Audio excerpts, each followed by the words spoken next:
All right, we got, I can't never say his name, Yakan.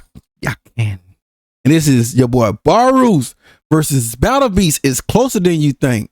I don't know who got those one. I'm still going for my boy Boros, but I also like Battle Beast too, man. Battle Beast nasty too, bro. But let's check this out. When learning a particular craft gets so invested to the point of becoming an obsession, starts to shape your own identity to the point of wanting to become the best, there's only one practical way to proficiently accomplish that goal: challenging the absolute best. Don't get me wrong, you'd still have to require true dedication and conviction paired with hours and years of practice and training, but without this one particular criteria, becoming the absolute best is practically impossible. This is depicted so well in the anime industry to the point of becoming the general plot for a lot of series. Take Isagi from Blue Lock, casually risking his entire career just to challenge the strongest, otherwise he would not be able to change. Netero from Hunter x Hunter gets excited to fight the strongest even when it means his definitive death, and Kaido from One Piece, who wants nothing but to fight the strongest. However, in today's video, we will be talking about two characters who are already held as the strongest: Battle Beast and Lord Boros. Stick around to find out how this fight would go.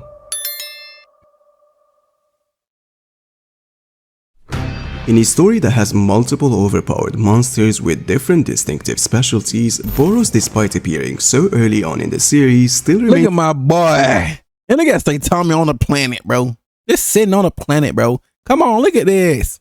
as one of the strongest characters we have ever seen, implied to being the same as Saitama himself, too strong that now it became boring. Literally dedicated 20 years of his life in search for an opponent that can either give him a challenge or straight up defeat him, only to encounter Saitama, who allowed him to achieve what he desired for his entire life. But unfortunately, that's exactly the reason why Boros' true strength is still to this day very hard to quantify, since the only fight he had was against the definitive strongest character in the entire series. You see, for a retrospect, most characters who either fought against Saitama or eventually got one-shotted has multiple factors that establishes their power level or ranking in comparison to a lot of characters. Garou, before inevitably fighting Saitama, had to run through a marathon of heroes and monsters, allowing us to understand in which floor he resides at. Orochi, despite not clearly— Orochi, god dog, Orochi. Bro, we saw how Orochi had just to get one tap. knowing the upper limits of his powers when he was one-shotted by Saitama, still displayed later on in the series that his ceiling is still inferior to the likes of Tatsumaki. Goketsu, whose strength was compared to Saitama, I was disappointed in this too, bro. Like, God. and was described to having— But we all know they all strong. It's just, you know, they going against Tommy though, so that's all it is though. cheated powers, confirmed himself that he is still weaker than the Monster King Orochi. But with the Dominator of the Universe, he sadly only fought against Saitama. However, there exists one, or should I say multiple, similar statements that narratively establishes that Boros is a top-tier character, which is Saitama acknowledging the fact that Boros is indeed strong, which logically led us to believe that characters like Orochi, Goketsu, and Evil Ocean Water, who didn't get any recognitions from Saitama, are by default below the Dominator of the Universe. Strictly speaking, this is exactly the reason why the emotion of Boros only being multi-continental level is completely ridiculous with very shaky legs to stand on, since characters who are narratively weaker than him exhibited strength that certainly sits above shaving off the planet's surface. Not to mention that these same people who say that he is only multi-continental because of that statement completely ignore the fact that Boros was very certain that this attack would destroy the surface of this planet. People just be trying to downplay Baru, bro. That's all they doing, bro. They just trying to downplay Baru. But like I said, bro, we all know Baru's strong, bro. They just trying to downplay my boy. Alongside Saitama himself, who prior clearly deduced that he possesses immeasurable— Even with that, bro, we gotta go. Let's go. energy. One other factor that completely debunks this matter is the long-time implications and statements given by the authors themselves that completely suggest the relative implications and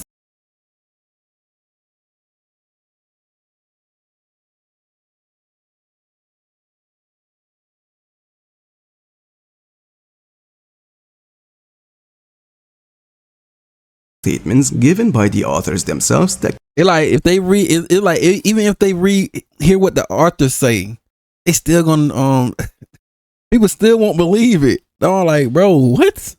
completely suggest the relativity of Boros and final monster form Garu. Same character who prior still wanted to attack and fight against Saitama despite hearing him clearly say that he might want to destroy this planet. One additional thing that some people disingenuously mention is the databook stating a roar of despair to shave off the earth. But funny enough, just next to that title, where the more credible explanation of this segment exists, clearly states that the attack can destroy the entire planet. So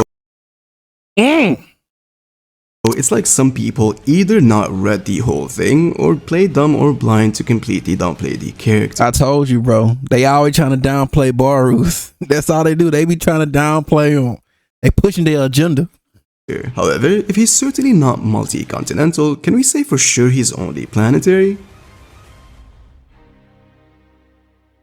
Now, let's first establish the fact that Boros' collapsing star roaring cannon has been retconned in the anime to being a planetary attack. One has specifically stated that he has read the script and made sure to call out which lines he absolutely wanted to be kept. This is very important to note since the general purpose for retconning certain events in any story is to get rid of details that was disliked by many people. Logically speaking, the idea of a dominator of a universe who traveled through the galaxy searching for somebody who can fight him only capping at multi-continental level is completely absurd, and knowing that one was heavily involved in the anime suggests that new certain anime statements would automatically overrule its manga's counterpart, especially when we've got this new bonus Bro, look at that. I love it. chapter where multiple alien goons has fired a planetary attack. So at the end of the day, the idea of Boros firing off the collapsing star roaring cannon that would wipe out the earth alongside a being who was clearly overpowering him suggests that he should at least be large planetary. Now the other meta that I'm sure a lot of people are already familiar with is the possibility of Boros possessing star level destructive capabilities, and this is provided according to the anime guidebook that has a statement from the author himself suggesting that Boros' collapsing star roaring cannon can even obliterate a star. But some of you would certainly stop the video right now and say, hold on Yasin, this has been debunked as a mistranslation that mistook the word Hoshi as star when in fact it should have been planet. I'd say that's completely logical and fair, even though Hoshi in Japanese in most parts is definitely interpreted as star. However, I'd also say that the translator did indeed understand what he was writing, and it was not just an error that he blindly made. You see, the guidebook in question has 2 pages. The first page that has Boros' armored state dishing out facts about his lore and what he generally represents. And page number 2 has information about his second and third form alongside his final attack. I heard they said he's supposed to have a 4th form, but I guess they never did it or whatever. It would be nice if he had a 4th form though. And how did he get defeated? Now let's see what the first part says about Boros in the official English translation. Let's straight up skip to the 5th line that says Boros himself boasts abnormally superior physical attributes even for his species, along with latent energy so powerful that he can blast away entire planets. So if you take a look at the raw version of this specific statement, the kanji Hoshi is also there to be found. This certainly proves that this guy definitely understands that Hoshi sometimes means planet, right? Which ultimately leads us to deduce that his thought process was probably this. If the first part says Hoshi and I've already translated it as planets, then that means when the guidebook in the second page is talking about his strongest attack that also used the kanji Hoshi, it should logically be something superior to what I translated in the first page, which means the possibility of him not making a mistake is right there. However, I don't want to be disingenuous and hide certain information that would help the previous arguments just to upscale Boros to these levels. So look, I started to dig deeper and what I found out is this. In almost any raw Japanese panel in One Punch Man, the word Hoshi is always used to refer to a planet. When Blast thought that the planet would soon be dead because of Garu, the kanji Hoshi was used. When Saikorochi stated that she wants to become the planet, the kanji Hoshi was also used. And when the seer told Boros that there is a planet that holds an opponent that can give him a challenge, ain't that the word right there? They also used that word right there. I was looking at that one. I thought it was that one way this one.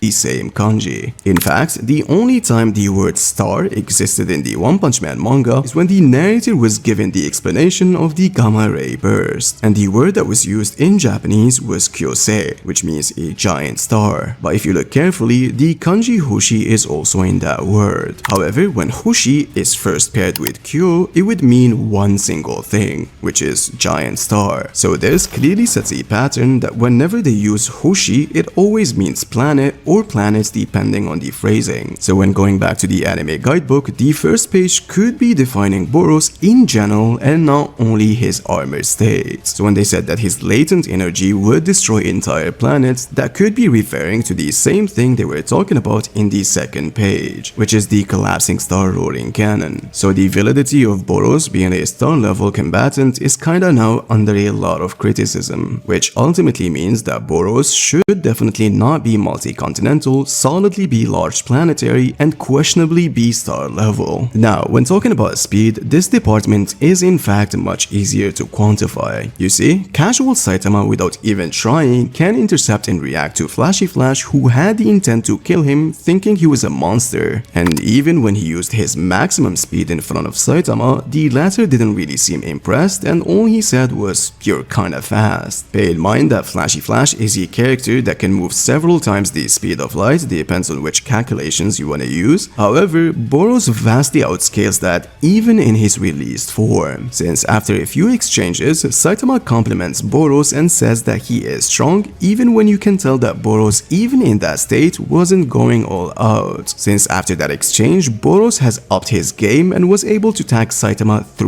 multiple times. Even though Saitama was clearly on the defensive and not really trying to attack him, you can clearly see that casual Saitama is at least trying to defend himself. But when Boros used his meteoric burst form, the guidebook clearly states that even Saitama was sort of clobbered. I gotta say that that exchange was shown beautifully in the anime in comparison to the manga, but I don't know if you guys know this, there exist additional panels that Murata worked on during that time that were exclusively displayed in the Tonari no Jump site. These panels has Boros literally blitzing Saitama and shoving him towards one of the pillars and barraging him with different punches just the same as it happened in the anime. This clearly suggests that Boros should be by the very least faster than Light Plus. And with all of this being said, how would he deal with Battle Beast?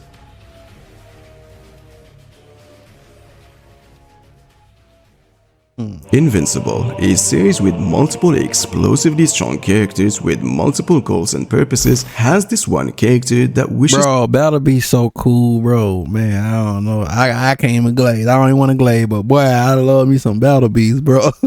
for nothing but to die at the hands of the strongest. Thok, aka Battle Beast, a prominent character that even though not a lot of people have heard of him in the series, is still very popular within the community due to his achievements and how he conducts himself in general. Although his power level within the verse changes drastically from a story arc to another, we would obviously be talking about his peak state. You see, we know for a fact that Battle Beast is definitely included in the conversation of the strongest with his prior to death achievements and feats. As a matter of fact, you can even make an argument that even during the Viltrumites war, fighting against 6 to 7 Viltrumites at the It's impressive, really. same time should already put him as a legit top tier character. Although just right after he gets kinda low-diffed by Thrag during the same events, but later attains crazy levels that allows him to not only contend with the latter, but also almost defeating him.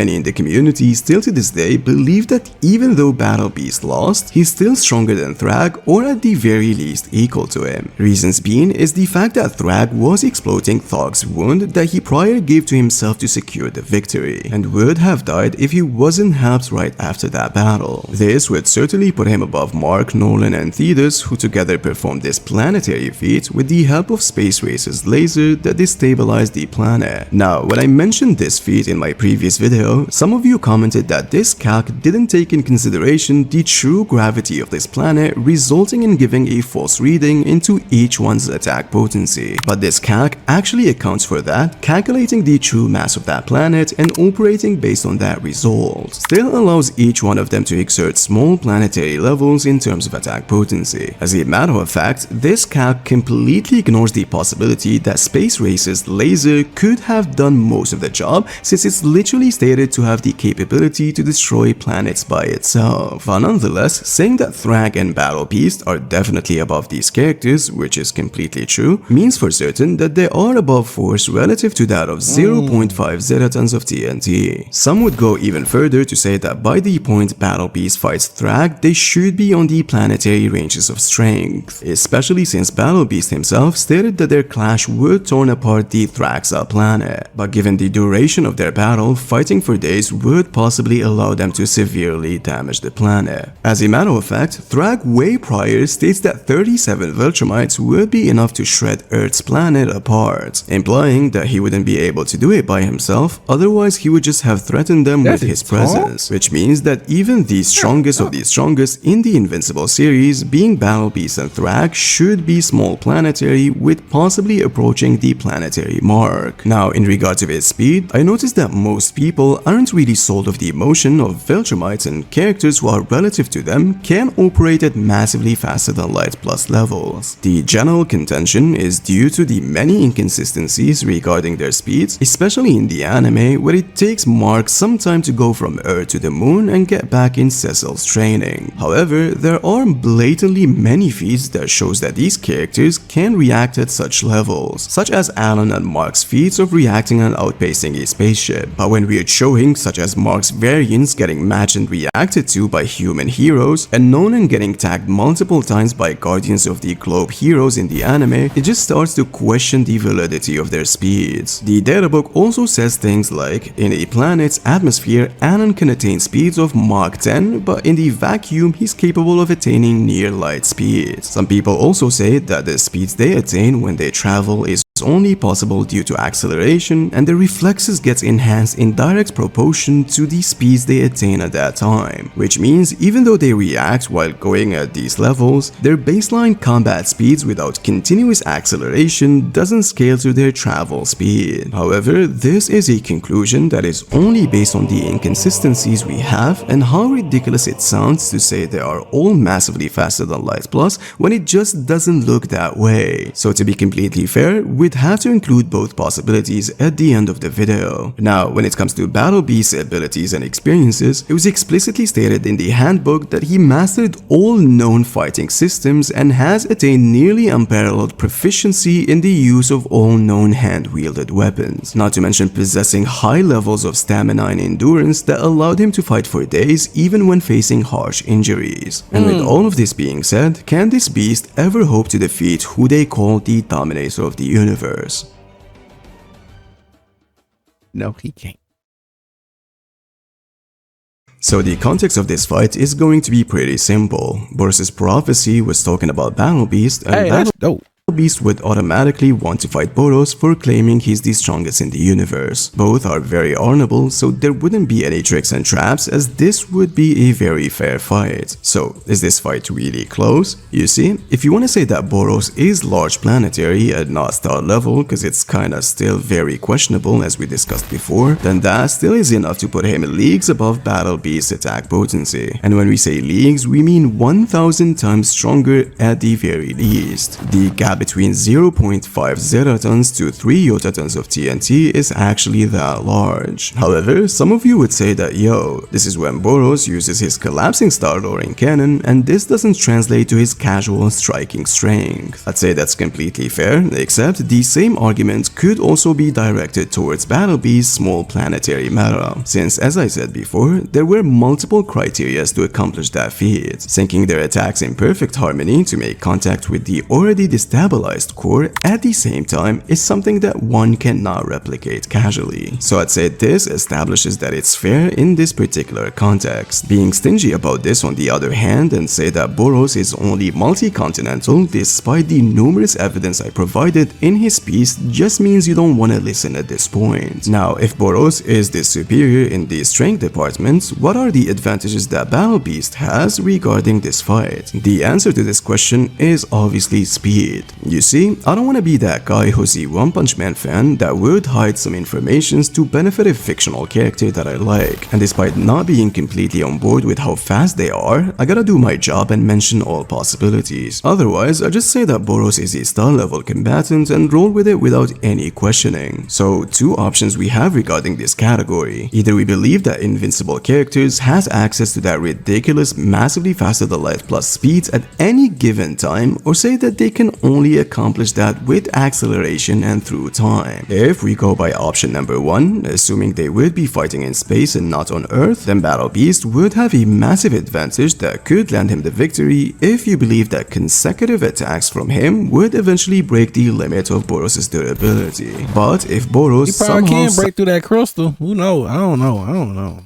Some way catches him by surprise, Battle Beast would easily be crippled in that one opening. Boros can surely regenerate, but that also at the cost of lowering his life energy, especially in his meteoric burst form. And knowing that Battle Beast can fight for days only means that he'd have to overcome Boros' regeneration same way he's handling his durability, to just keep going. However, if we go by option number 2, that I personally heavily lean towards for the many inconsistencies, then Boros here would definitely win and it wouldn't even be close. The latter would at best be on par with Boros' speed, but vastly gets outscaled in the strength and abilities department. Arguing that Battle Beast can use his hand-to-hand combat abilities to overcome that difference is very pointless because we've never seen any good demonstration of that. In contrast to One Punch Man's busted martial art techniques that, to be fair, were stated that would have given Boros a problem if he fought against monster form Garu. You'd really have to argue that Battle Beast has access to techniques on that caliber. So the truth be told, that the only factor that makes invincible characters somehow compete against One Punch Man is their ridiculous speed. Take that away, we'd provide them inconsistencies and contradictions, and Battle Beast would not have a single chance. But if you want to include it, and I think it's perfectly logical due to the many feats that also proves they can actually fight on that level, then Battle Beast's fight against Boros would be extremely close. All depends on if Boros can strike him first or gets defeated by time. I hope you guys enjoyed this video, and until next time, please take good care.